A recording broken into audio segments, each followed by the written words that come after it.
ایک بار وہ نیم برہنہ حالت میں کہیں جا رہی تھی۔ نیم برہنہ یعنی آدھے پھٹے ہوئے کپڑے پہنے وہ کہیں جا رہی تھی کہ کہیں دور سے حضرت امیر کبیر میر سید علی ہمدانی رحمۃ اللہ علیہ آتے ہوئے دکھائی دیے۔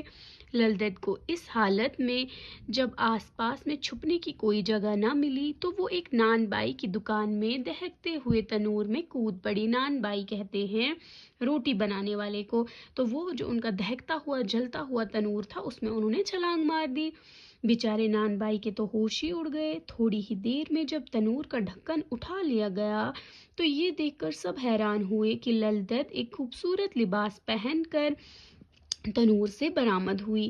بعد میں جب ان سے اس بارے میں پوچھا گیا تو انہوں نے جواب دیا کہ انہوں نے زندگی میں پہلی بار کسی مرد خدا کو دیکھا۔ مرد خدا کہتے ہیں خدا کے دوست کو، اور ان کے سامنے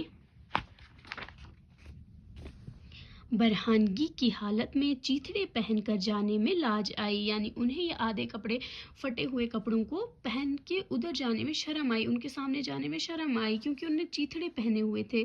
للدت اس واقعہ کے بعد کئی بار حضرت امیر کبیر سے ملی اور ان کے علاوہ حضرت شیخ نور الدین رحمۃ اللہ علیہ سے بھی ملتی رہی۔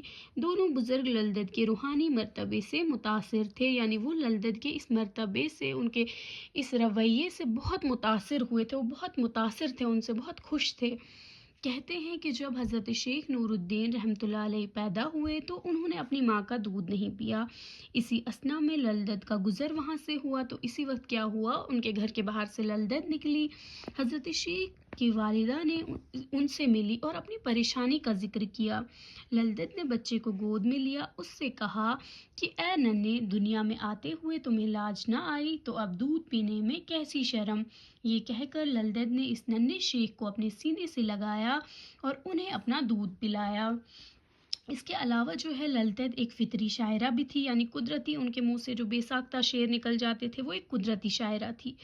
وہ کشمیری زبان کی پہلی شاعرہ ہیں جن کا کلام کشمیریوں کے اجتماعی حافظے میں محفوظ رہ کر بعد میں تحریری صورت میں منتقل ہوا، یعنی کشمیریوں نے جو بھی انہوں نے کہا وہ اپنے حافظے میں رکھ لیا، مطلب انہوں نے یاد کر لیا اس نے جو بھی کہا، ٹھیک ہے، تو اس کے بعد جو ہے اس کو تحریری شکل میں منتقل کیا، یعنی اس کو اس کے بعد لکھا گیا، اور اس کلام کو جو ہے وہ واق کہا جاتا ہے، واق کہلاتا ہے للدت کا کلام، جو کچھ بھی انہوں نے کہا ہے، ٹھیک ہے، مرتب ہو کر زبانوں میں ترجمہ ہو چکا ہے۔ ان کے اس عارفانہ کلام کو تمام اہل کشمیر، خواہ وہ ہندو ہو یا مسلمان، امیر ہو یا غریب، پڑھے لکھے ہوں یا ان پڑھ، سبھی بہت پسند کرتے ہیں۔